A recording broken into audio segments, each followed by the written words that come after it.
All right. Well, it's 5 past the hour, and I know there's like four different things going on, so we should probably get started. I'm John. I'm the proprietor for Sovereign Wine and Spirits. Sovereign is a project that started many years ago behind the bar, and it was just to give you some background. We have a lot of friends in Canada that are doing really cool things around the world, but at the time there was no avenue, there was no pathway to bring some of these fun projects to life in Canada, and so I decided to start doing that. And then I realized really quickly why no one had ever done that before, because it's sort of crazy in Canada. The taxes are insane. There's a lot of red tape, but I got to tell you, it's a lot of fun seeing people's passion projects come to life. And it's been a joy working with Simon and the Forts Gin team to see the progression over the years. And it's been a pretty wild ride. We are a Canadian-owned and operated agency, one of the last remaining ones out there. It has definitely been a collaboration from coast to coast. And fast forward 5-6 years since we started, there's about 15 of us, including our sister agency in Quebec, Molly Pitcher.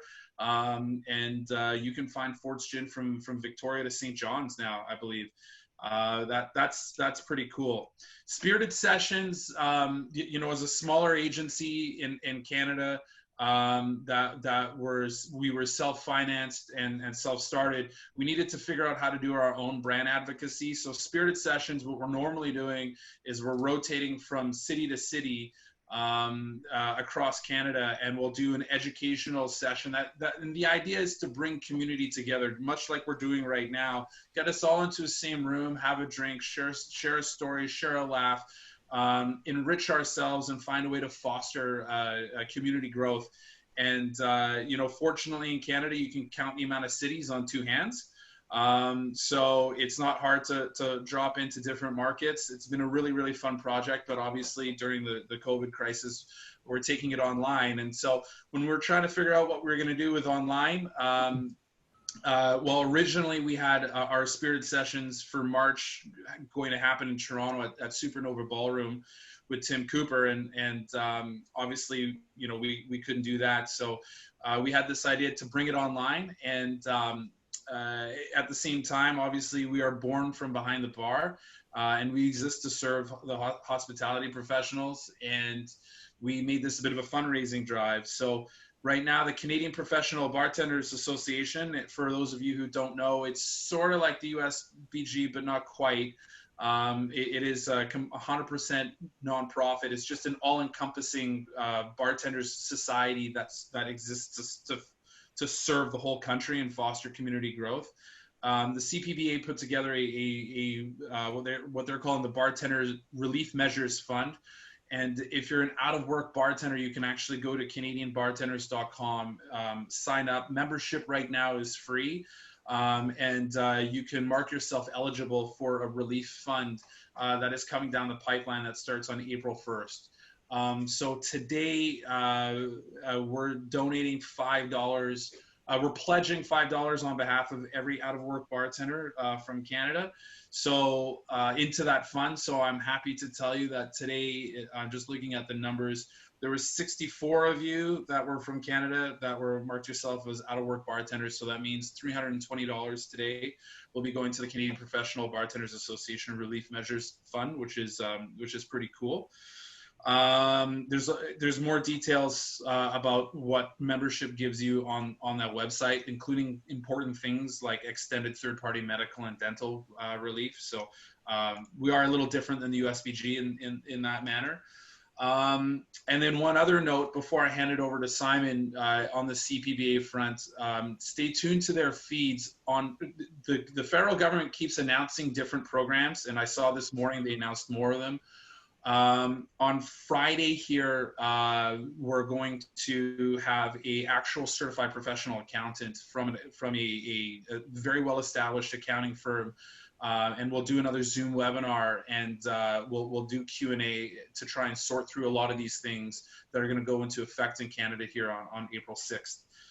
So tune into the Instagram for CPBA is _CPBA_.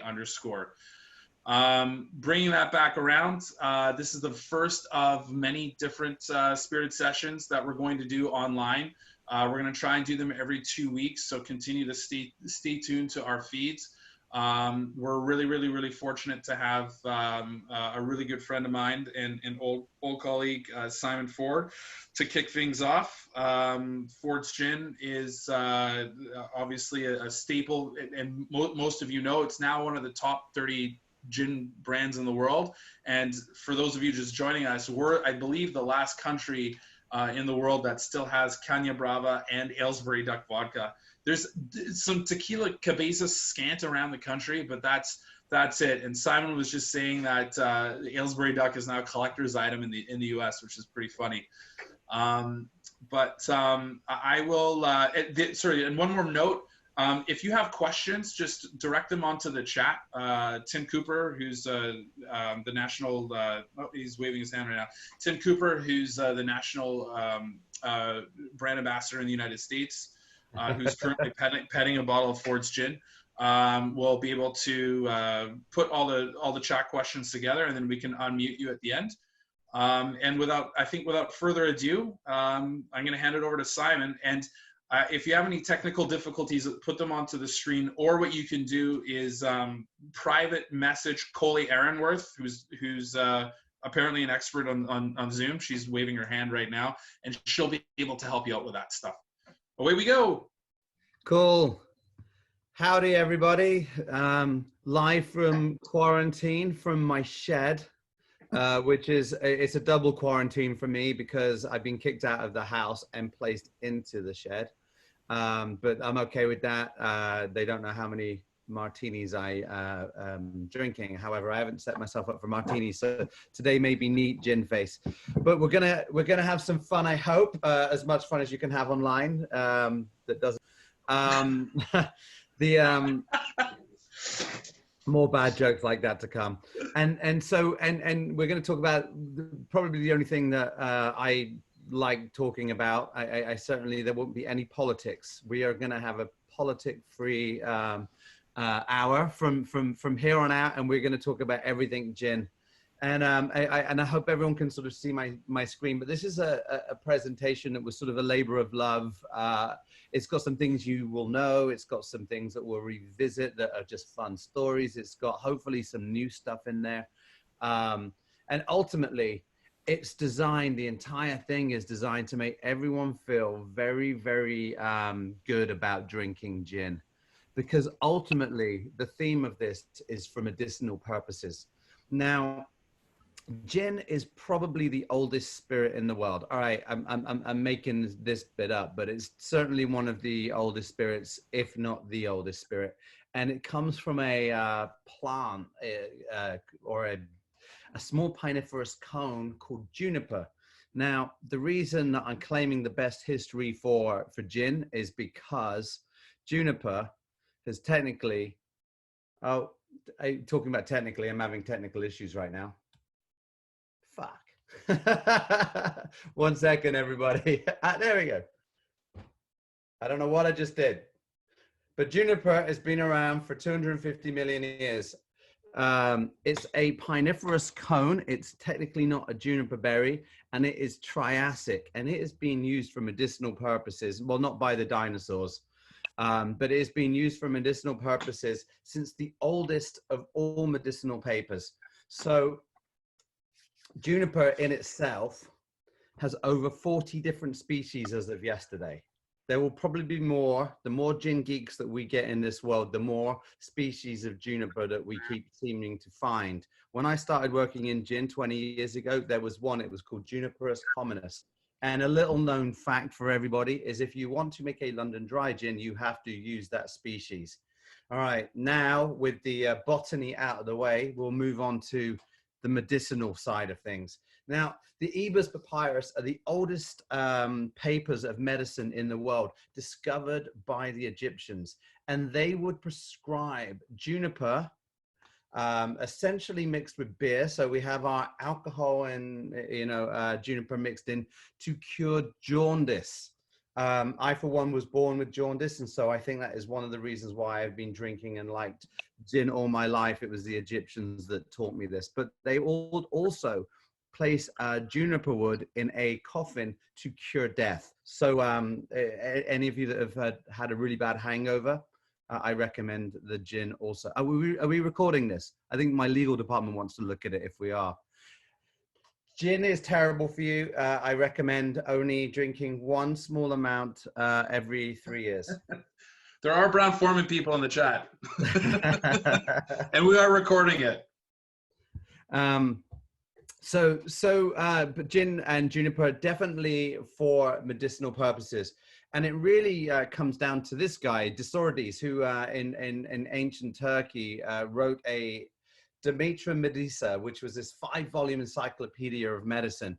And in this point, we have juniper wine. So again, we're bringing it back to matching juniper with alcohol. I think we're like in 30 AD right now. Like Jesus still hasn't turned water into wine at this point, but we are actually putting juniper and steeping it in wine. So that is how ancient this spirit is. And again, it was to combat chest ailments.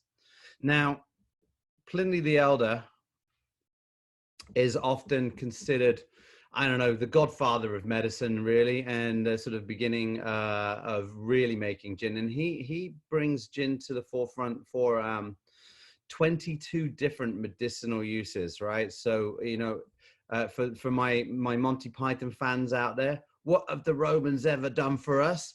Well, they gave us 22 reasons that juniper is good for us when we mix it with wine. And if someone did ask, will this presentation be available? It shall, and it will list all 22 mentions of juniper for you. But I'm not going to go into that now. We just have a short period of time together. The monks of Salerno wrote the Compendium Salerniana, and of course, they really infused juniper with tonic wine. So the gin and tonic, technically not invented right now, but I think they were onto something for sure. If only the patent office had been around at that time, they may be the richest monks out there. But the drunks were certainly the original drunks, and the monks of Salerno would document all of the herbs and spices that they would create, document all of the herbs and spices that they could pick, and they would actually distill them. And these records are still some of the most important alcohol distilling records to this day. But we find ourselves in the Low Countries, which is where we start to see gin really turn up as a place where gin will become drunk as a recreational and an enjoyable part of day-to-day life. And so in 1269, we have juniper-based tonics, which is still very much being found at the apothecaries. But we start to find that people like drinking and like the flavor of juniper. And also like the experience of perhaps a little bit of alcohol. And so perhaps in a similar vein to people going to their doctor for some quaaludes in the 60s, or perhaps I lived in LA for a while, sort of getting some prescribed drugs. This is kind of how gin takes a foothold. People are starting to enjoy it very much recreationally, even though it's for medicinal purposes. Now, some of you may remember acai was the super berry, the goji berry. Well, and these fads came and went. They were here for a year or 2, 3, 4 years. Well, the juniper berry essentially had a run as the world's super berry for about 500 years. And so, and even more if you sort of date it back to when the Egyptians were using it. So it's been the super berry of essentially 1,000 years. And people loved the flavor of it, but also saw its qualities. And so here you see the Venetian mask, which would often be packed, filled with plenty of juniper or juniper wood and juniper oil to essentially prevent coronavirus. I mean, to prevent the bubonic plague, which was essentially the coronavirus of its day. And this would essentially, block out the stench too. You would find that juniper was often used in lots of different sort of cooking at the time as well. So if you sort of pick up the old cookbooks, you'll see juniper and game. So it's a flavor that people liked. Its medicinal qualities were valued. But people were enjoying the flavor, and the medicinal values were starting to get less and less discussed. And it was being more and more drunk. Now, Philip Duff uncovered a recipe from the 1440s, I believe, of one of the first ever, if not the first ever, Geneva recipe that was made in any significant quantity. I believe it was 100 bottles. He recreated that recipe in, with his old Duff Geneva. But essentially, that was the first time we really see people wanting to drink in any significant quantity gin as a recreational, but it's being made now specifically for how it's drunk and made for quality purposes. The Dutch sort of leading the way at the time. So we see in the 1500s, well, just in the 1400s, the art de distillation, the Liber, the book of distillation is written. The printing press is also invented, and so it's kind of the internet of the day, and then people are starting to share various stories of how they distill. And here is a picture or diagram from a book from 1552 of how a Geneva is being made. So you can see pot distillation being applied. Now, this guy is a bass player from a heavy rock band from 1983. His name is Sylvius de Beauvais. He is an alchemist, a professor of medicine, and he starts selling. Let's step back for 2 seconds, right? He's a professor of medicine at Leiden University. He's also selling alcohol. So I don't think there was a law about the age in which you could sell alcohol in this period, because why would well, actually, it's a good business. University professor sells alcohol. Anyway, that's Sylvius de Beauvais commercializing the sale of gin, or Geneva, as it will become known to be. But we discover this wonderful tipple called Geneva, or this Dutch alcohol, while we are fighting alongside the Dutch in the 30-Year War. And that is when the British discover Dutch courage. Dutch courage is the idea that when you have to do something that's sort of a little bit nerve-wracking, like talk to 65 people who you can't see online, you might need a bit of Dutch courage. The first gin face of the day. And Dutch courage is essentially to boost your morale before going into battle. And that's what the English saw the Dutch doing. And they would bring that idea back to England with them. Interestingly enough, I worked for a gin distillery that has one of the oldest gin distilleries in the world. And they had records of that distillery in the 1650s trying to make a malt wine. And the way malt wine was spelt was M-A-U-L-T. And that M-A-U-L-T is how malt is spelt in Dutch. So of course you can see that the very first efforts of gin were emulating what was happening across with their more sophisticated friends across the way. So it's a misconception that we wait for William of Orange, but he comes later to start making lots of gin. There's a couple of gentlemen, Theodore de Maynard, he's the physician to the Queen, and Sir Thomas Cadoman, and they persuade the Queen to allow them all of the distillation rights to make gin in London. And the Worshipful Company of Distillers is founded. Today it manifests itself as the Gin Guild, for those who've heard of it. And it's obviously been around since 1638. A little known fact about Charles Maxwell, who makes Ford's gin for us, is his 10 generations ago, a gentleman by the name of George Bishop became an apprentice gin maker for the Worshipful Company of Distillers in 1680, and every generation of his family has made gin ever since. So he's got it in his blood, I guess, and so do I now. So every year the dictionary will point out that there's new words. I believe a few years ago, selfie entered the Webster's dictionary, but they sort of often words that show and I think twerk went in last year. It marks words that are sort of the moment, and it takes a minute. The dictionary has to catch up with what society is using, but very much in 1672, the word Geneva enters the Dutch dictionary, and just most notably, most people don't have dictionaries at this time. There is no Webster's, there are no Oxford. So again, the Dutch being very, I heard Tabove could really talk as well. Thanks for that comment. I don't distract me. Don't distract me. But so the word Genever enters the dictionary, really sort of establishing the drink into history. But here is William of Orange. Certainly looks like he could have been in Queensryche for those who remember 80s metal like I do. But it's William of Orange of the House Orange. Very Game of Thrones right now. He becomes the King of England. He marries Queen Mary, and together they rule their courts. And in their courts, they very much make it very popular and trendy to drink Geneva. It's the drink of the court. So in similar way that perhaps P. Diddy made Ciroc particularly popular. This is really what was happening with the royal family at the time. The celebrities were the royalty at the time, and that was what was followed. But in 1690, he puts in the Corn Act, or the Distilling Act, and that basically is a promotion of using products locally to distill and make alcohol. So he essentially encourages everybody in England to go and make alcohol.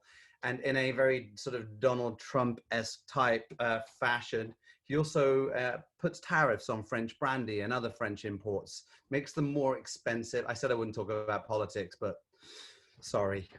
Just fuck you up, William of Orange. I don't like tariffs. Oh God, we're recording, aren't we? Sorry. That makes it better.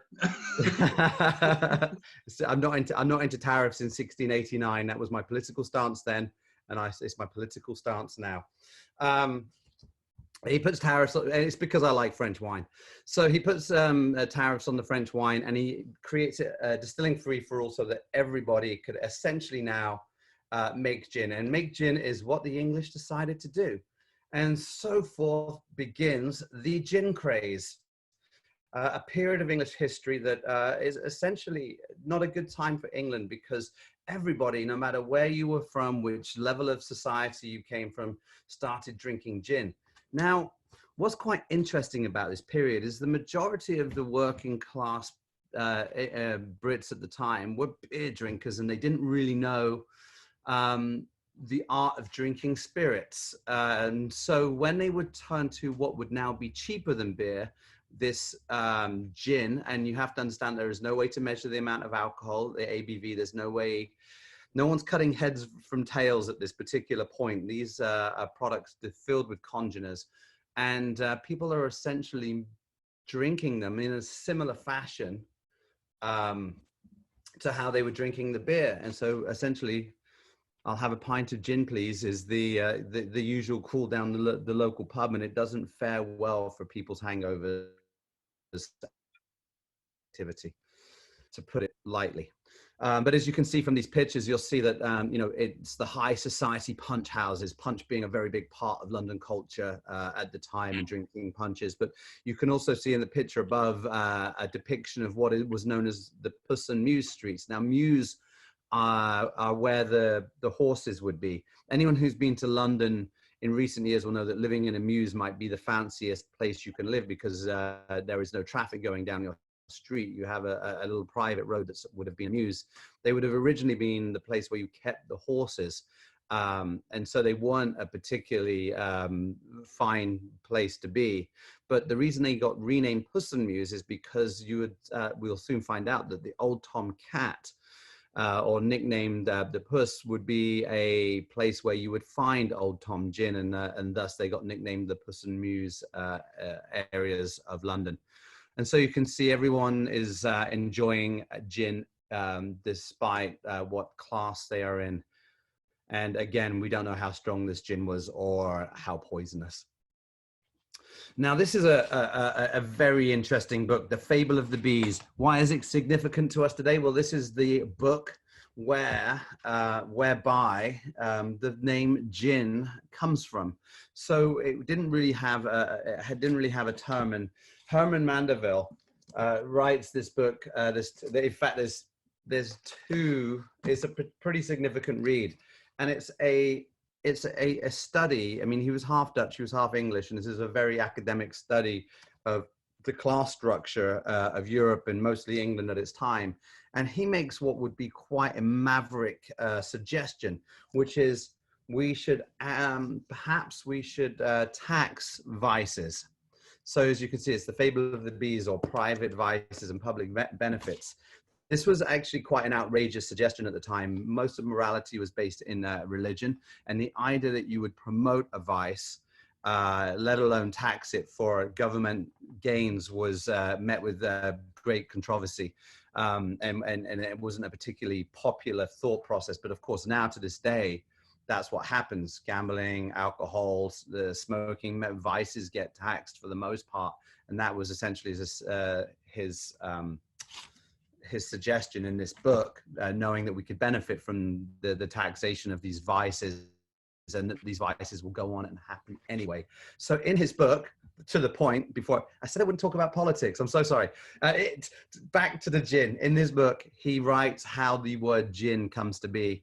It is an abbreviation of the word Geneva, which the English have taken from the Dutch. And Geneva has been abbreviated to gen and anglicized into the word gin, with the assumption we may have been a little bit too drunk or a little bit too English to be bothered to pronounce it correctly.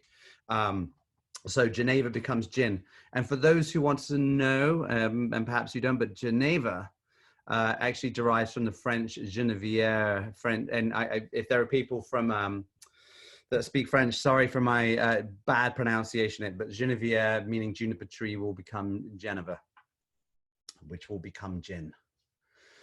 So the old tomcat. Now there are plenty of theories as to why we called the gin Old Tom Gin. There's obviously the very famous The Life and Uncommon Adventures of Captain Dudley Bradstreet, who discovers a place in Covent Garden where there is a gin recipe created by a said Thomas. There was the oldest gin brand in the world was Boards, which would have a tomcat on the front. Then it was often said to be, you know, how the English sort of play with their language. So it was often sold in barrels, you know, and so it was the barrels would be a ton in weight. So they would say an old ton, and so sort of becoming an Old Tom. But essentially, Old Tom was really just given to a style of gin. And it was a nickname, and you would often go down the Puss and Mews and you would see the sign of an old tomcat as depicted here, and you could acquire your gin from that moment. So how did gin become the gin that we know today? Well, government does need to step in, and they're bringing all of these different licenses in order to essentially pull together what will eventually be the quality gin that we love and enjoy to this very day.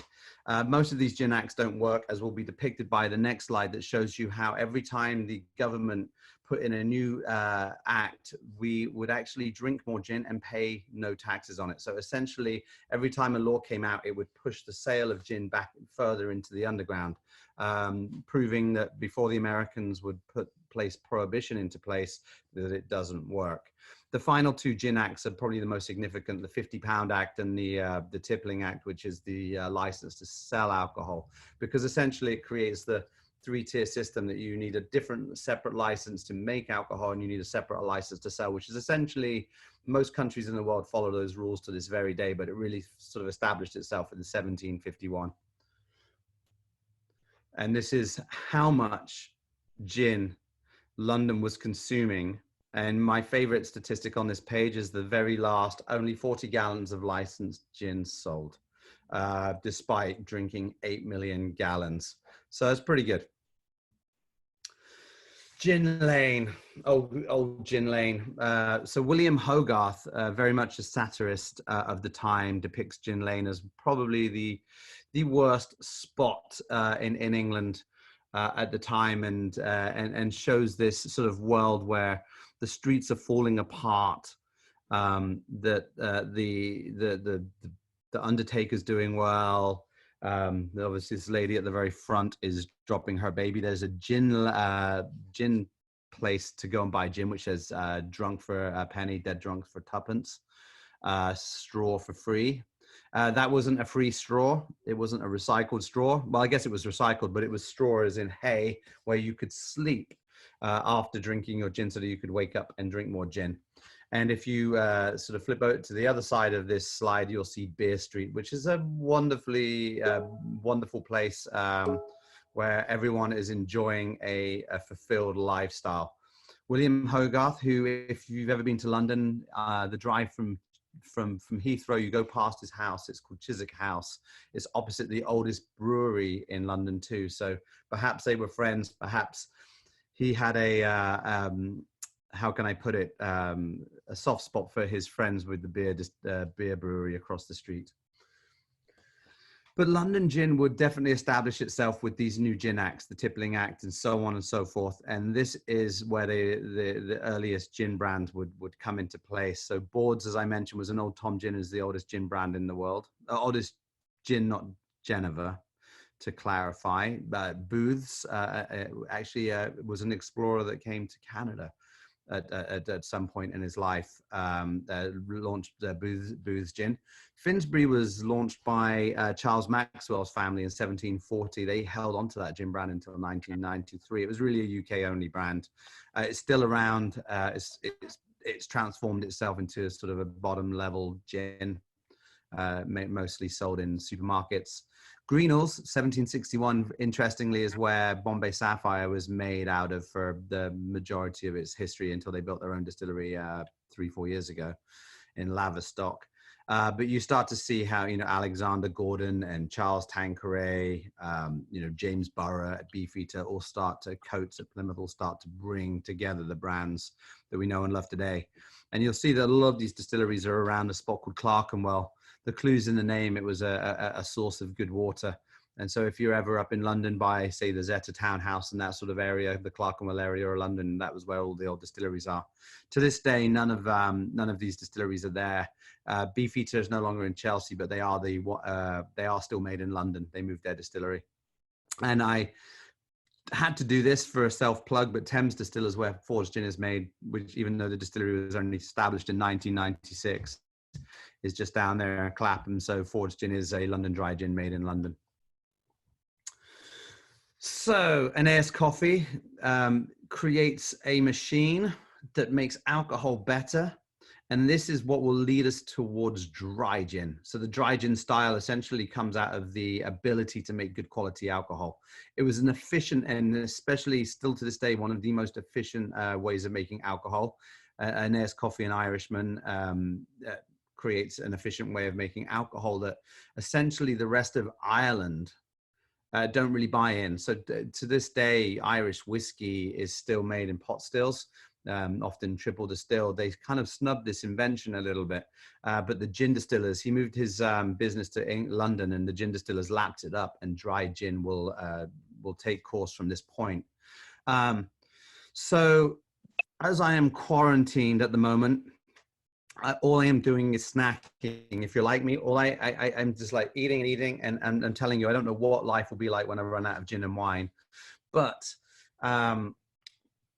essentially, the Banting diet, which certainly helps popularize dry gin. He writes the Letter of Corpulence, which is sells 50,000 copies. The very first press, keeps going, but he reduces all of the amount of spirits and drinks in his life that contain sugar. So he sort of reduces claret, sherry, port, champagne, which was sweet at the time, and favors unsweetened gin. Actually, some of these very early gins weren't called dry gin. They were like, there was a Tanqueray unsweetened gin, for example. So the dry gin would become the term that people turn to, but essentially people stopped putting sugar and other flavorings into their gins, and dry gin is essentially born. So over on the other side of the Atlantic, cocktail culture is really taking place. And I think that to me is when gin really becomes very much the product that it is today, and starts being used in the way it probably always should have been. So, you've seen in the last 80, 90 years of gin's history that they've been perfecting the quality of it. You know, let's not mention all of these new herbs and spices were being discovered around the world at the time, and different gin producers were sort of upgrading their recipes and competing with each other. And of course, these merchants were now applying marketing strategies to bring gin essentially to the world. Gin palaces that were the sort of style bars or the modern speakeasies or the nightclubs of their day were created to show opulence, and of course gin would be drunk. But meanwhile, over in the US, they are tinkering with cocktails, and cocktails are definitely the way that I think gin should be enjoyed. I like to often remark that, you know, most spirits really saw their evolution around drinking themselves, it being drunk neat. You know, even if it's something like Geneva was drunk neat, or if you think about something like brandy and a snifter, you add some ice cubes or a splash of water to your scotch and some ice cubes to your bourbon, perhaps. But gin really is a quintessential cocktail spirit. But if you look at Jerry Thomas's first book in 1862, at this point, Geneva is outselling gin, London dry gin, an Old Tom gin, by about 450 to 1. So it really sort of establishes that those drinks that you might find in Jerry Thomas's book that refer to gin or Holland gin are probably referring to Geneva. But given that the recipes look a lot more like an old fashioned than they perhaps do a Tom Collins, it would make total sense. It isn't until 1887, which is just after Jerry Thomas's death, that the reprint comes out, and that's got the Martinez in it, which has got a sweet vermouth, Old Tom gin, you know, version of a martini, really, or essentially the gin version of a Manhattan. And you start to see it only being Geneva only really outselling London dry gin in the US by about 6 to 1 at this point. But eventually, with the invention of the martini, gin essentially becomes the #1 imported spirit into the United States. There are other great drinks that I kind of like to use as a great example, but as I think most of the audience here is not English, you've probably called us limeys on plenty of occasions. The reason you called us limeys is we would put lime in our mouths to stop scurvy while we were traveling the world. This great invention, the first fruit preserve, is why we have the gimlet cocktail, a gin drink. But the golden age of drinks certainly comes along, and all of these fantastic drinks. Here's a great one for you all. Low ABV, low in sugar. I mean, no sugar, low ABV. This is not a modern trend. This was created at Shoemakers in Washington, D.C. The wonderful Ricky. And Tom Collins, for those, actually, the Tom Collins is interesting. As Jim Meehan pointed out in his book, the Limer's Punch, which is what it was based on, was a shared drink, and American merchants didn't like the shared drinking culture of England and wanted a single serve drink when they went to the Limer's Hotel, which was near the Bank of England. And where they would go there and ask for the single serve, and they named it after the bartender there. His name was John Collins. Eventually, John Collins will be the bourbon version of the drink, and Tom Collins will take over as the Old Tom gin version of the drink. But it actually started its life, the Tom Collins, as the Limer's Punch from the Limer's Hotel. The only real difference is the orange blossom in the Capilliere, which was one of the ingredients, which was essentially an orange blossom syrup. It's a great actual addition to it. The Ramos Gin Fizz is another classic. I love it with Fords because of the juniper, but essentially they kept it very secret at the time, the recipe. But when Prohibition came along, Henry Ramos, and he was just down from the Roosevelt Hotel in New Orleans, but Henry Ramos would put an advert out sharing the recipe, which is what established this drink as a classic. But to me, the reason gin is famous is the martini. And you can see that sort of really between the sort of Turf Club or the martini, which isn't really a martini in Harry Johnson's book, but you'll start to see in Harry Johnson's reprint in 1900, there is a martini, a dry martini. There's also a shaken martini, the Bradford a la Martini. So by 1900 to 1904, you see this great book, American Bar, Recette de Boissons Anglaises et Americaines. That's got a dry martini recipe in it. So within 10 years, the martini's essentially taken over the world. There was a wedding by the Vanderbilts in 1895 that lists 4 different martinis with 4 different gins in the New York Sun-Times, which is something that Cocktail Kingdom has their hands on that article, which is really, to me, the first time I know of a dry martini recipe. And then the first time it's in a cocktail book, Stuart's Fancy Drinks and How to Mix Them, which is an extremely rare book, but I reprinted it probably about 10 years ago. And that contains, the first dry martini recipe with a dash of orange bitters, no less. Gin goes domestic. We'll leave it at that. And American bars start to open all over the world. This is the ultimate legend that is Ada Coleman, inventor of the hanky-panky. Any of you hipster bartenders that thought you were the first to put Fernet Branca in drinks? No, Ada Coleman, 1893, London, the American bar, the Savoy. Now, this was I think the 3rd American bar in London. So it's pre-Prohibition, you really start to get American bars popping up around the world. It's, Prohibition is certainly a boost for that style of drinking going global. But I think the first is they actually put an American bar in the Bank of England. So they would obviously do deals over drinks. Then there's the Criterion Hotel, which is still there to this day. It gets often overlooked, but it's in Piccadilly Circus if you're ever in London.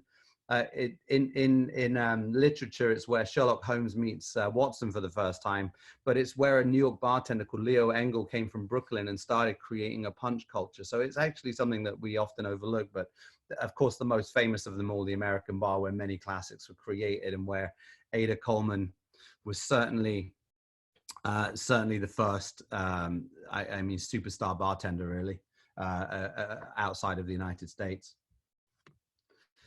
I always like to point this one out, because cocktail culture started as a very high level place and eventually it's a drink for the masses. And the Wallach Hotel would probably be a 3-star hotel, but this was the last cocktail book written in America before Prohibition. And of course it created the aviation cocktail. So Prohibition did great things for Canada. I think you made a lot of money selling these guys booze. It's amazing when your neighbors aren't doing smart things and you can take advantage of this moment. And of course, the great Seagram story came out of Prohibition, creating all of the aged spirits. But bathtub gin is certainly a drink of, I wouldn't say a drink of choice, but a drink of Prohibition.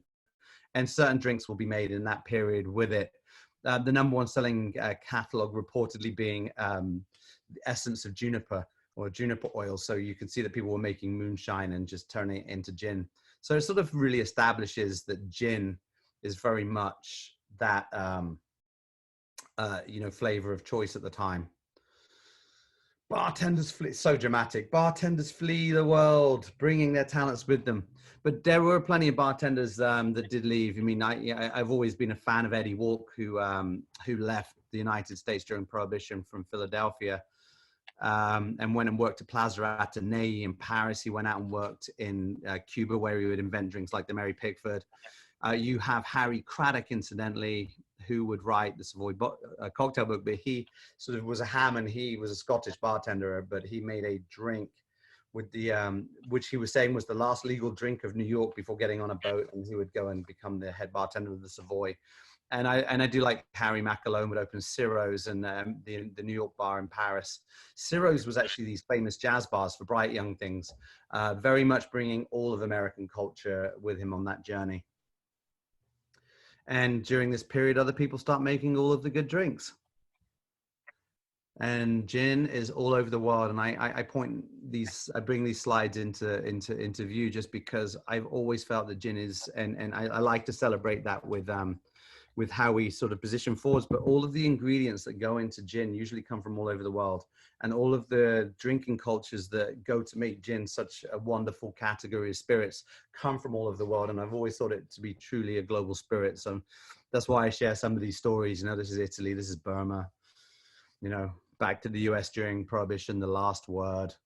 And then all of these great books that would sort of be written on the period from around the world. not just all in the United States, where cocktail culture really took hold and popularized itself. Now, if prohibition weren't didn't destroy the reputation of gin enough, World War II certainly came in, and you have to sort of understand that during World War II, all of the distilleries shut down to make hand sanitizer. No, all of the distilleries shut down to make ammunitions. Anyway, it just shows you how important the booze industry is, because right now we might need them for hand sanitizer, and back then we needed them to make ammunitions. And so instead of making gin, they were making ammunitions, and the gin that was being made with poor quality alcohol, because the wheat was needed to make bread for rations. In fact, sadly, in England, all of the juniper trees are ripped up, and juniper bushes are ripped up, and so the juniper industry actually ended in England at that point. So the English gin really takes a nosedive in quality, and certainly a nosedive in reputation during World War II. And we come out of World War II, and there's a little bit of sort of love for gin post World War II. You know, Beefeater did a brilliant job with the British invasion and was the biggest selling exported gin around the world at this point. But James Bond comes along, the Rat Pack, and a whole bunch of other people, and sort of tell you that vodka's a bit cooler than gin. And they might be fair to say that at that particular moment, it was. At that particular moment, we'll leave it at that. Because cocktail culture dies, and that may have hurt gin more than anything else. No, I want us to get serious for a second. Drinks were and did look like this. And not only that, the kids of the time were sort of anti their Mad Men era parents who were drinking their Rob Roys and their Manhattans, you know, and so disco drinks are invented. And we have to wait for Tom Cruise to essentially save us. But really, it wasn't Tom Cruise. It would be Sasha Petrosky and people like him that would essentially come along. Audrey Saunders, Julie Reiners, Dick Bradsaws. I mean, the names and the lists go on. Toby Cicchini's, Dale DeGraffs of the world. You know, people all over the world would start really giving us great cocktail culture again. And it would take about 10 years before that would really take hold of the gin industry again. But gin's now kind of on the up and up, and that's good to see. It allows small bartenders and brand ambassador types to sort of enter the game and create gins that we think are made for cocktails. And so before I go and shamelessly plug and embarrass myself, do we have any questions out there at this point, or do we want to keep going? Let's do it this way. If you have a question, just message me privately and I'll unmute you, because that way we can make it a little more interactive. I do have more of this we can go through, but I was thinking of getting a little bit technical next. And so we could talk about cocktails, we could talk about history right now. Because the technical bit's the boring bit anyway. You know, like I like all of the history, you know, how you know, it sort of came to be, the gin acts that sort of occurred, you know, the discovery of new botanicals, and just gin traveling around the world and inspiring bartenders to come up with all of the great drinks that we have. I mean, there are so many. I mean, I touched on 4 or 5, you know, but you know, the 20th century. I mean, the Tom Collins. I guess we did touch on the Tom Collins through the Limmer's Punch, but so many great drinks. The Gin Julep, the Gin Mule, that's a modern classic. The Bramble by Dick Bradsaw. I mean, I think apart from tiki, but even gin has tiki drinks. You know, Suffering Bastard, invented in Egypt of all places. You know, talk about taking gin and cocktail culture around the world. The Strangers Club in Panama would have their classic house gin drink. So I do believe gin is that ultimate global spirit. Right. So we talk about the technical of gin. I think that it's kind of fun to go into the technical stuff, but before that, I'll share a little card that I got. It does say, and is this read backwards? If it reads backwards, I'll probably have to. If anyone tells you they don't like gin, and this is just something, and this is advice, don't talk to them. Nobody needs that kind of negativity. So just that's from me. If you need, you know, some advice on how to get through the quarantine. I heard that juniper has good medicinal qualities to get you through quarantines. All right, let's have a lesson in making gin. So gin is made from these bad boys, juniper berries. They are not actually berries. They are pineferous cones, and they just get nicknamed berries because they they look like them, but they're really not. They're these tiny little pineferous cones. So if you learn one thing about the technicalities of gin, is juniper is not a berry, but it is a wonderful ingredient. And to be gin, it needs to be the single largest flavor ingredient in your gin. I know that there's some gins right now that you feel compelled that you might want to tell them that they should have some juniper flavor in it. Let's just leave them alone. You know, I feel that they're doing their thing too. But it's the essential oils. Now, everyone's done a lemon twist, right, on top of their martini. It's the oils from the lemon twist that literally get cooked into alcohol that give gin its flavor. So gin is essentially a combination of essential oils and alcohol. And, you know, so if you squished a juniper berry, you know, here's a juniper berry that I keep in my house at all times, just in case. They keep away vampires as well. The oils that come out of the juniper berry essentially get cooked into alcohol, and that's what makes gin. And it needs to be the largest single flavor ingredient. But after that, you can essentially do whatever you want. You could essentially make a gin that had 2% juniper and 1% of 98 other ingredients, and technically you could call yourself gin. The only thing that they do say is that you are supposed to be able to pick up the flavor of gin to call yourself gin too. But I honestly, I've worked in gin for 20 plus years now, and I've never come across the juniper police or the gin police. So I don't think anyone is actually testing anyone on that. What are botanicals? Botanicals are essentially everything. So that's what makes gin so unique and interesting. You can do whatever you want. You can pull flowers and flavors from all over the world.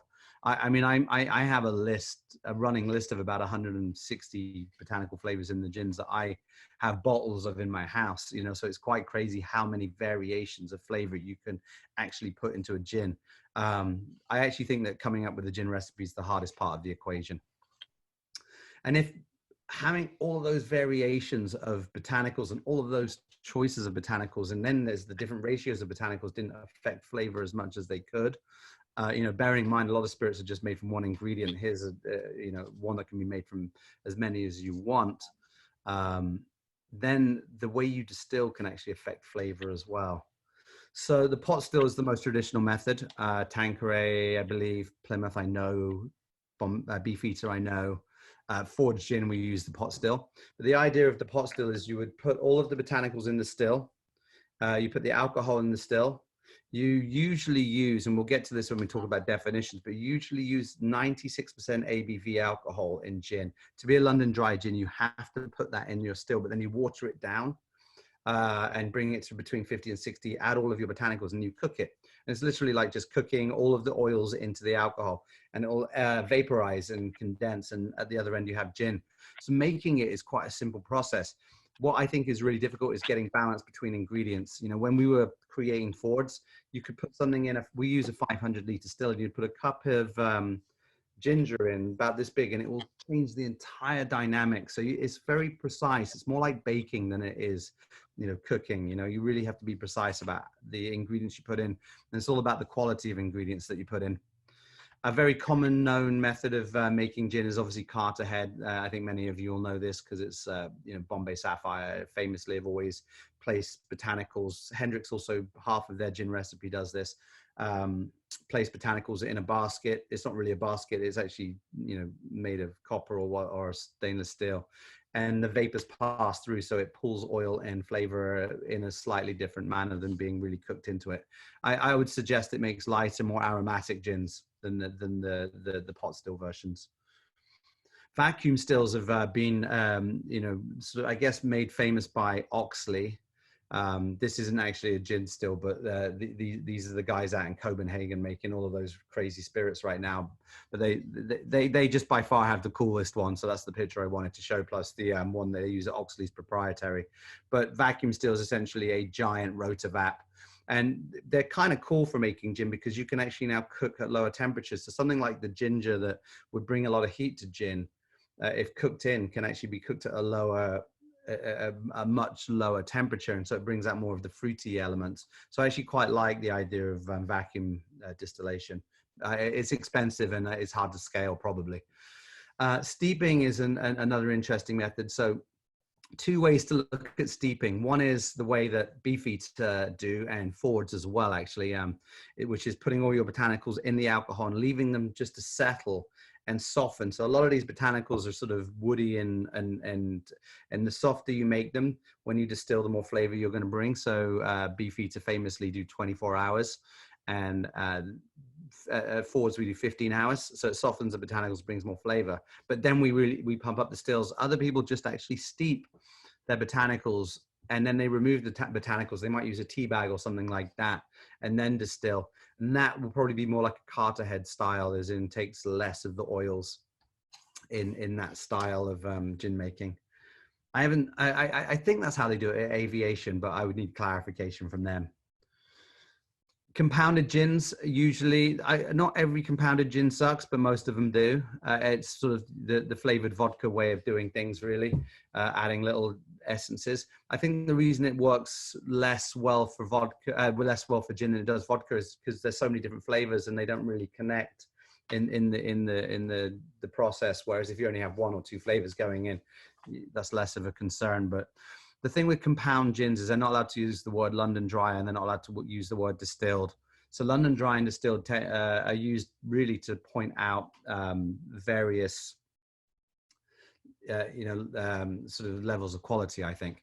And then there's distilling botanicals individually. So you might have a juniper botanical distillate, you might have a coriander distillate, a citrus distillate, and you blend them together that way. So it's essentially a blending process, like picking barrels, but you're literally picking juniper distillates. I think that Sacred famously do that in London, and I believe that some of the modern Portobello Roads are done that way too. Although again, I'd have to have them clarify that. It's been a while since I've been down to see Jake and his team. I was going to say hands up who's come across single shot and multi-shot. Me, but single shot on multi-shot sort of became a sort of buzzword created by Sipsmith. The idea that single shot is just one distillation and you don't do anything to sort of water it down, whereas a multi-shot is where you might add some neutral grain spirit to lengthen the the flavor of all your botanicals. Both have their merits. I think that we'd need to do another seminar just to get into a debate about which is the best. I personally like both of them a lot, and have done both. Aging gin. I never liked aged gin, believe it or not, even though we decided to make one. But this was only aged for 3 weeks, but it's sort of a modern phenomena. And we only did it for 3 weeks because I really feel like Juniper and all of the other botanicals do the talking. But certainly a modern look at a traditional way of keeping gin, because gin used to always come in cask at one point. Glass was very expensive. So it's good to see that back. So the types and styles. Geneva essentially is more about the malt wine than it is the botanicals, but they blend the two or more distillates together, so it's often blended. They have young wine and Uda wine, which really relates to when those styles came into fashion rather than them being old or young gins. But Corin wine is the more traditional that we see, and that is mostly malt wine. So you'll see that in the bowls, for example. I'm whizzing through this because I find it to be sort of all the technical stuff, but if you have questions, we'll get to that at the end.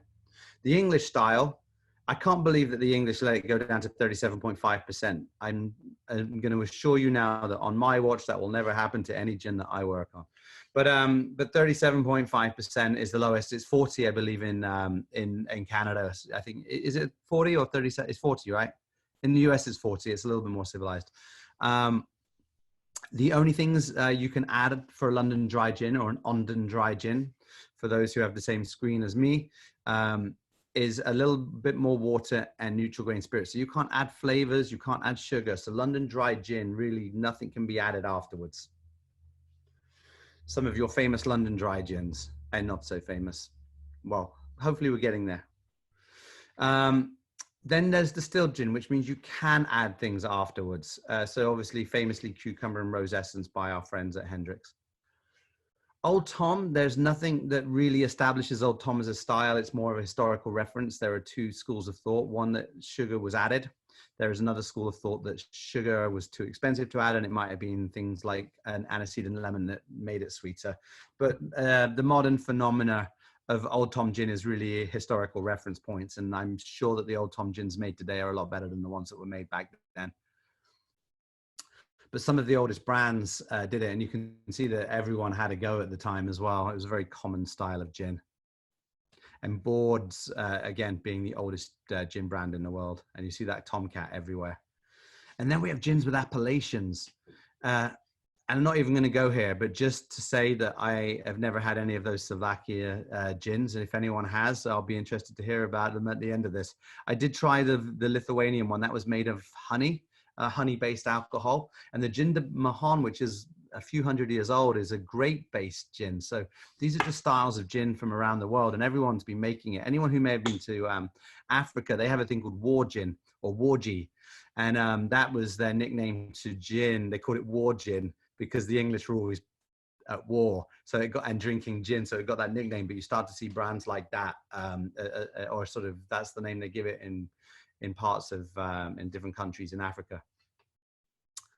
And then there was the new Western style coined by our friend Ryan McGeeran, creator of aviation, in 2006, one of the first craft spirits. It doesn't really mean a lot. Craft gin came in. I don't think that means a lot, so we're not going to dwell on this moment for a bit. These are the definitions. This is so boring, but it's all in the presentation for those who want to get held on it. Do we have any questions before, as I get through these really boring ones? Yeah, there's one question here from Trevor Caruso. I'm going to unmute him, and then he can introduce who he is and where he's from here. Great. Let's see here. Let's see. Trevor, you should be unmuted. Go ahead with your question there on Force Radio. Sorry, you can't see me. Don't know how to turn my video on. But I was wondering, after Prohibition, what were the laws in distilling gin in America, and how long did it take to squash the bathtub gin? Did it still exist? And how did licensing in America potentially affect that? It is an interesting question. That's, I'm not saying interesting question because I don't know the answer, but I don't know the answer. I do know some of the answer. So coming out of Prohibition, people did go straight back into domestic production of gin almost immediately, and were allowed to. It just wasn't picked up by consumers as quickly. That was really the big headache. Everyone, you know, I mentioned Seagram's. I wasn't referring to the drink. I was referring to the whiskey coming from Canada, because they had the biggest reserve of aged whiskeys at the time, and so there's a real change in flavors that people want, and so gin just doesn't really take a foothold. You know, you sort of have this moment where domestic gin start coming in. Tanqueray starts gaining popularity at this time, but the quality of gin that was being made in Europe wasn't particularly good either. So you really don't see, gin creeps into Hollywood a little bit. You know, you don't see many classic cocktails being created, and you see a complete switch to whiskey drinking.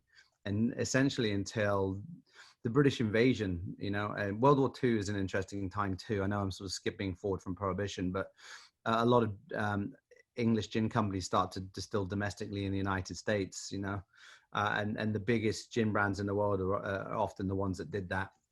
And then you sort of see Beefeater kind of had a huge amount of success, you know, off the back of the British invasion, the Beatles coming over, but it was really singled out as singular gins and brands in singular moments.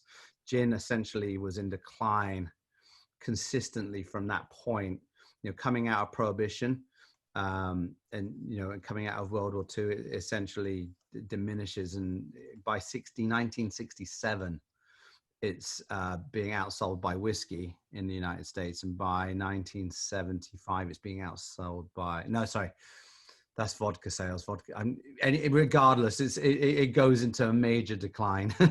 it comes out. It came from about 40 million cases down to about 10 of an export, which is sort of where it sort of sits to this day.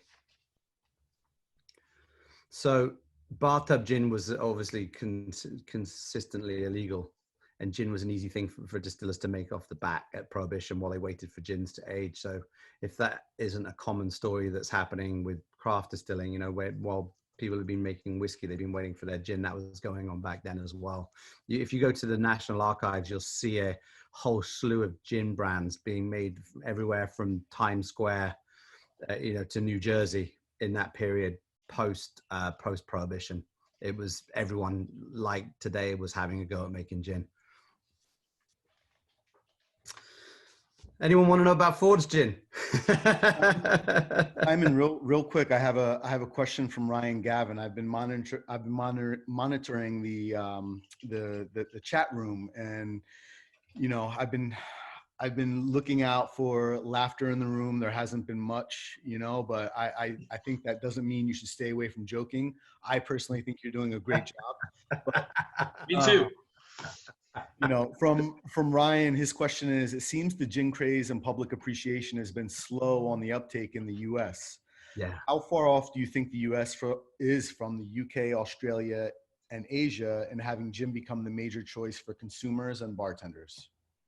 That to me is the magic question. I think that's almost, you know, what we're waiting for, that gin boom that happened in Australia, Spain, South Africa.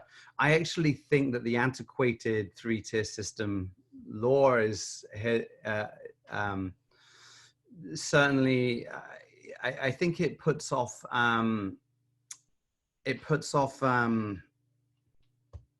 people that make gins from foreign places to the United States. They don't really understand how to navigate it. You know, I mean, if I wasn't in the gin business, I would be in the business of helping small entrepreneurs navigate the 3-tier system so they could come here. And I think that that's one of the biggest reasons why it hasn't taken off already. There's less choice in gin here. It's priced differently because I think people don't understand the system, and that has held it back. With that said, I believe that the distributors of the United States know this issue and are completely addressing it, and are going to start to welcome all of these very successful brands, and not from overseas. And they're not just successful brands, but they're well-funded brands now because they've had success in Italy and Spain and England. So they can actually come to the United States and put money behind their brands, which I know. I certainly know distributors love a brand that they know is going to get some support. So I think the wave I think the wave's about to take off. And we've seen growth, and the only reason the industry hasn't seen growth in the gin curve, hasn't gone up, is because the cheap gins have been and the less quality gins have been in decline. But quality gin is on the up and up and up. So I think a year, I literally think as short as a year, I'm going to see a gin boom in the United States. There's already so many good gins here anyway. People are talking about. And just to add on to that for everyone listening, in the United States, premium gin, which would be the Tanquerays, the Forged Gin, the Monkey 47, the Plymouth, yep, it's on a 7% upswing. As Simon noted, it's being compromised by some of the some of your really cheap compound rail gins, the stuff that's coming in at about $7-8 a bottle. So it's getting there. It's it's kind of trickling out from the cocktail bars and the bars that are making the fresh ingredient cocktails. So it's we're close, another year or two away, and you're going to see gin starting to pop up in places you would typically not see it at. Yeah. I like that. 7%. And I think the super premiums are, I mean, if you think about what saved gin in the United States, in the 80s and 90s, it was Bombay Sapphire. In the 2000s, it was Hendrix. And they still do an enormous part. And then, Tanqueray's big comeback has been incredible. And I launched Plymouth Gin in the US in 2002. That was about 2 years after Hendrix had launched. You know, so you can sort of see when the seeds were being sort of sown for the industry at that point. I actually think that Fever Tree and the tonic waters have been one of the biggest helps to, East Imperial, Q, all of the tonic water companies have been the biggest boost, to the gin industry, and that Fever Tree might be the most important gin launch of the last 15 years. It's crazy, but being able to really enjoy a gin and tonic the way that they intended, and the people that have sort of been inspired or copied them, however you see it, have done, has certainly made my life much better, for sure. All right. This is the self-promotion bit, but I'm a little bit awkward about it, but I'll see if I can tell you a story about the gin that you might not know. Oh yeah. Snoop Dogg, gin and juice. Absolutely. Virginia, thank you for that, because that to me is significant. In fact, when we were talking about Sylvius de Beauvais and Pliny the Elder being the godfather of gin, it was actually Snoop Dogg. That to me, I appreciate seeing that comment. I forgot to put the Snoop Dogg Gin and Juice album cover, single cover into my presentation today, but I often use it and signify that being a very significant moment. Ford's Gin was interesting. I know for me, I was, I worked many years on Beefeater. I worked many years on Plymouth, many years on Plymouth. Plymouth is sort of the brand that built me as a person, that gave me the opportunity beyond bartending in this industry, and where I learned the sort of brand ambassador side of my job, and certainly the gin side, because when I joined Plymouth, I think there were 4 of us in the office at the time, and a few more in production. It was a tiny company. And in fact, Charles Rolls, who was the one of the owners of Plymouth at the time, sold it to start Fever Tree. So he's certainly a visionary, getting into the gin business in '96 and then getting into the tonic business, I think, in 2003. So I loved and learned a lot about gin over the years. And what inspired Ford's was essentially how much I love the bartending industry, how much I love, just going into, modern speakeasies, places like, Milk and Honey, places like the Varnish. I love cocktail culture. I love the service that came with it, and I know some people got a little bit sick of it for a minute. I, for one, never did. Admittedly, John, there are too many types of bitters available, but other than that, it's pretty, we've managed, and there's too many styles of bar spoon, and I don't mind that. There's 100 styles of bar spoon. I just don't like the bartender that says, I can't use this type of bar spoon. But apart from those moments, I love cocktail culture to the max, and Forge Gin was inspired by that love, really. And it was essentially inspired by bartenders saying, let's try and reverse engineer a cocktail gin. And that's really where it came from. That's really where the idea came from. It was to create something for versatility in cocktails. And a little known story really is that Sasha Petrusky was the person that he's the person that said, you got to call it Ford's Gin. You've been working in gin for 15 years, and then you have some friends that will know you for gin, so you should call it Ford's Gin. So I blame him for that. But it was also, let's turn this into a gin for versatility in cocktails. And we used to sit down at a bar called Blue Ribbon Bakery in New York, which would be open till 4 a.m. Tim, is it still open till 4 a.m? Well, it's not now. It's shut down for quarantine, but is it usually still open until 4 a.m? Yes, it normally still is open until 4 a.m. Unfortunately, it doesn't have the same industry feel as it did many years ago. Little historical context.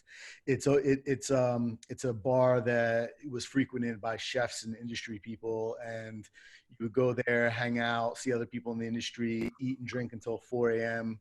And it was wildly successful in the industry, but unfortunately it's closed down, just like every other bar and restaurant in New York at the moment. Me and Sasha would go there with flavor Bibles and the flavor matrix and all of these famous books written on how to pair flavors, and we would go there with all these classic cocktail books and start looking at the classic gin drinks and the flavors that in them and the botanicals that would meet the criteria to make those flavors work together in a cocktail. So essentially we were trying to create like a sort of reverse cocktail gin, you know. And what was interesting about the whole process is we went full circle and just made a London dry gin, but I like to think of it as a sort of London dry gin with a little bit of a modern angle, perhaps. I mean, we make everything traditionally. The recipe's quite traditional, but I think that's why it works in cocktails. But some of the thought process that went behind it was sort of this idea that, you know, we put jasmine flower in the gin. Jasmine goes great with honey, so that, you know, that sort of got inspired by drinks like the bee's knees. We have grapefruit and cassia in it. Grapefruit and cassia is a bit like cinnamon. So grapefruit and cassia, that classic Don Beach #2 mix, essentially goes well with mint and lime. Juniper, for those always curious why we put olives or a twist in our martinis.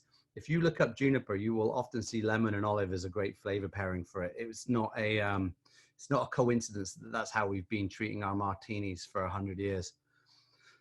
So it was sort of, this was the sort of process. Lemon goes well with anise and chocolate. There's your 20th century or your corpse reviver. You know, like it was very, very much, if you ever look at Oris, it's got very violety and blackberry sort of flavors.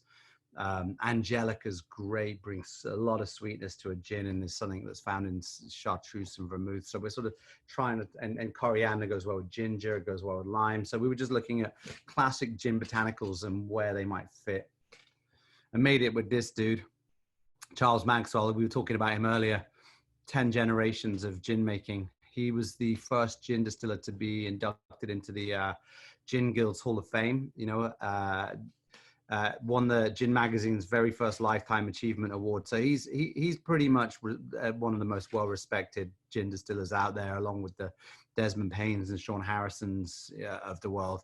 So it was a deep pleasure to work with him. And I'd made gins before. You know, I'd been making some gin with Alan Katz, the New York Distilling Company, when they were developing their recipes. I, you know, had a chance to make gin at the distilleries I'd worked in the past.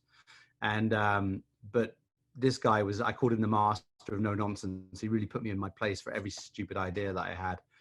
We did try some of them because I insisted, and he was always right. So I learned to listen. But 9 botanicals in forwards. We keep it very simple.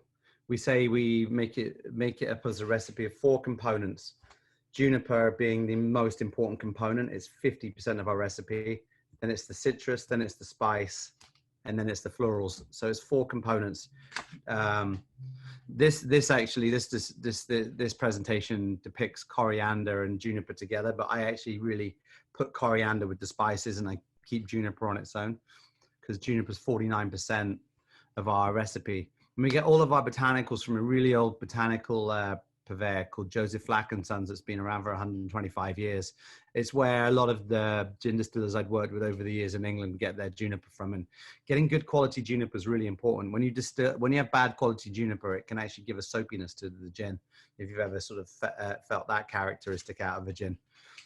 So juniper, coriander, that real classic London dry gin, plenty of citrus in forwards, all from the peels. So that citrus that you get from the peels.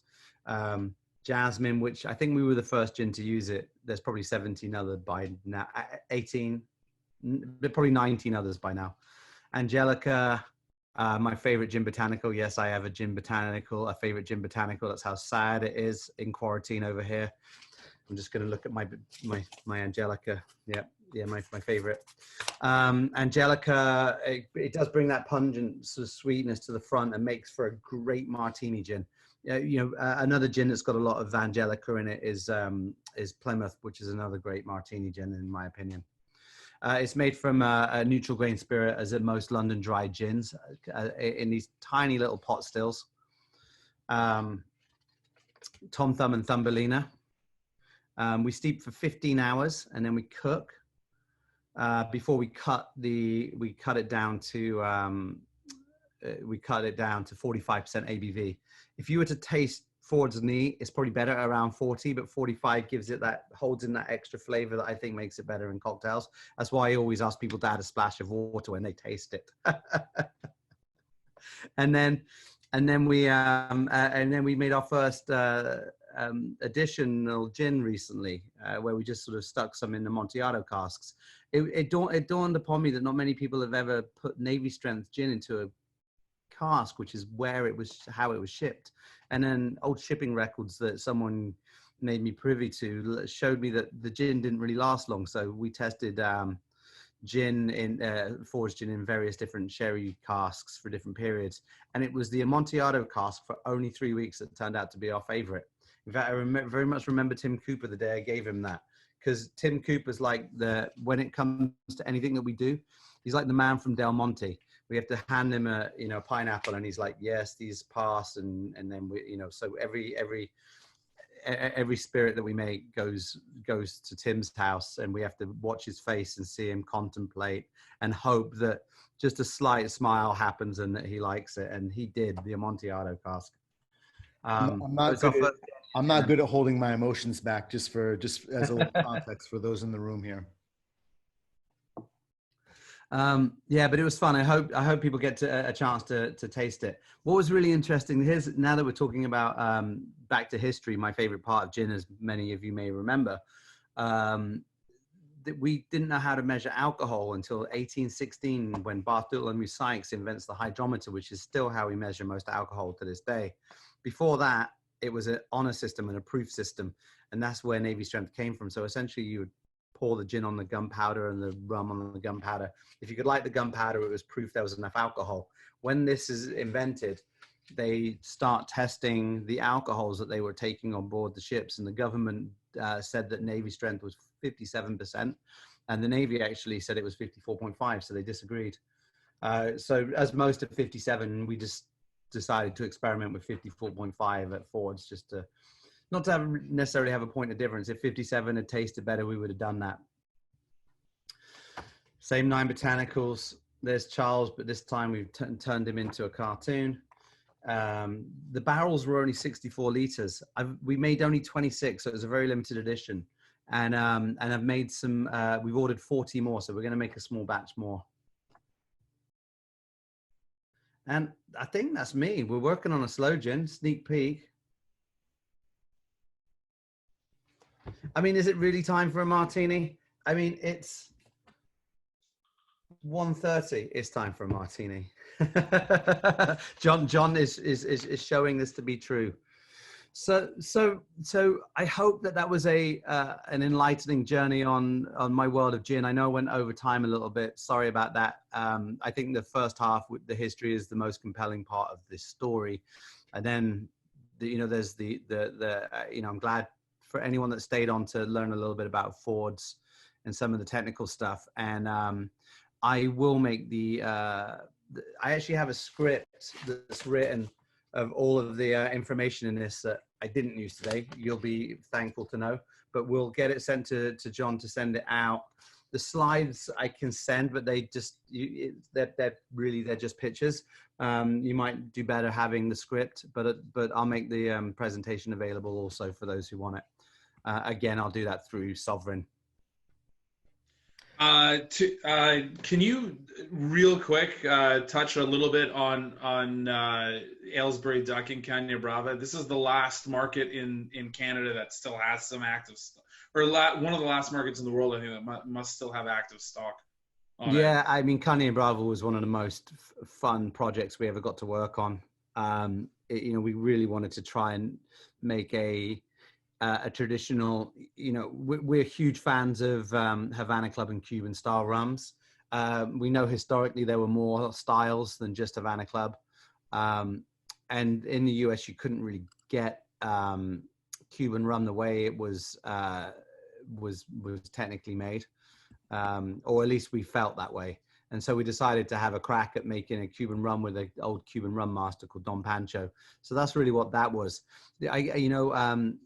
The sort of significant difference is, of course, Cuba can't get American oak barrels, which is what the original Cuban rums would have been, and that's kind of what we were able to bring to it. So we used a lot of their traditional styles. That Cuban rum does. The aging process is very similar, but we used various different American whiskey barrels which is something that they can't do in Cuba anymore. So that sort of gave it more of that old school style, but we still did things like cut the sugarcane down by hand, pressed it and got it to fermentation within 96 hours, into distillation within 96 hours of it being cut, so that you didn't lose the sort of freshness of the sugarcane flavor. So it's hopefully that style, a very dry, light rum, you know, in sort of, again, a good addition to the sort of Havana clubs and other Cuban style rums that are available out there. Just another sort of look at it. You know, I always felt that whenever, you know, if you were to have a shelf of gin, you wouldn't just have one or two, you'd have a shelf of different brands and different styles. And that's what we were trying to bring with Caña Brava. Aylesbury Duck was an interesting one because we just wanted to bring a lot more character back into vodka. We didn't want it to be smooth. We wanted it to be structured and rich. We actually worked with Alberta Distilleries. I'm not even sure I'm allowed to say that, but we worked with them on the bottles that you have in Canada. And it's very much the fields outside is where it creates the wheat. The mash is made on site, so it's very, very. It's all done very locally to Alberta, and we wanted to bring more character into it, so we didn't take as much out in the distillation. So you'll find it much fuller, breadier, and richer in style. For not the richest vodka, but if you were to line all the vodkas up, would be on the far end, not at the end, but towards it. Yeah, secretly a Canadian vodka that not a lot of people know that's Canadian. With a lot of Canadians on the chat, I think it's good to point that out. I'm just going to say, and Tim, I haven't shared this with the team yet today, but I got sent some. I haven't been sent any press on Aylesbury Duck in 2 years since we kind of like, you know, got rid of the brand. But today there is a place selling it for $75 a bottle online. As a rare vodka. Oh, it's, wow. Have you kept any? Because I only kept a case for myself, and I'm like now thinking, do I want it for prosperity or do I want $75 a case? A bottle. I have 3 bottles, and if someone's willing to give me $75, I'll sell 2 of them. Let me know. there's a lot up here still. It's pretty funny. I think that's probably going to wind it down. I saw one last question on the chat that I have to ask. We gotta end on a light note. Simon, what's your favorite vermouth style? Since we're not going to pigeonhole you into brand to make with gin cocktails. Oh God, I don't mind talking about brands in all honesty, but okay, what's your favorite vermouth in a gin martini? In a forced gin martini. I'm pretty boring here. I got to be honest. If I'm going 50/50s or high vermouth content, I like my Dolan. If I'm going low, this is Ford specifically though. And if I like when I make I like putting nolly in it for when I use less vermouth. Tim, what's your opinion? This is a question more for Tim than it is for me. Yeah, but, you know, it's a really good question, and you know, I would implore everyone to just simply blind taste all the different vermouths because they're quite different. I would actually say that the Noilly Prat works really, really well with Officer's Reserve. Noilly Prat has this kind of nice salinity quality to it. It almost drinks similar to a Fino sherry. So I think if you're looking to dry the cocktail out a bit more, Noilly Prat is a good choice. Otherwise, you know, I think for just a baseline classic martini with classic forged gin, Dolan is a great option. But I've also been known to, you know, work with Bianco vermouth for people who are not necessarily used to drinking martinis. I find it's a good variant to expose them to. One of my favorite cocktails is the Astoria, and the Astoria is 2 ounces gin, 1 ounce Bianco vermouth, a couple dashes of orange bitters. It's a nice way, you know, for an entry level martini. I got to share this, Tim. This is Martinis in the Wild. One of our team did this mate, and it's basically a field guide to martinis, and it's basically an encouragement to go and try every vermouth out there, try all the different ratios with those vermouths, get your favorite garnish with that said vermouth, and when you get to the end of the book, hopefully you will have found your own personal favorite martini or martinis. So I kind of shared with you mine. I've actually come back to 3-1 and 4-1 and 50/50s with Nolly and Dolan. But I love a Vesper with Lillet as well. Not even, I like the Koki too, but I love it. I love both. So fuck it. I just like martinis.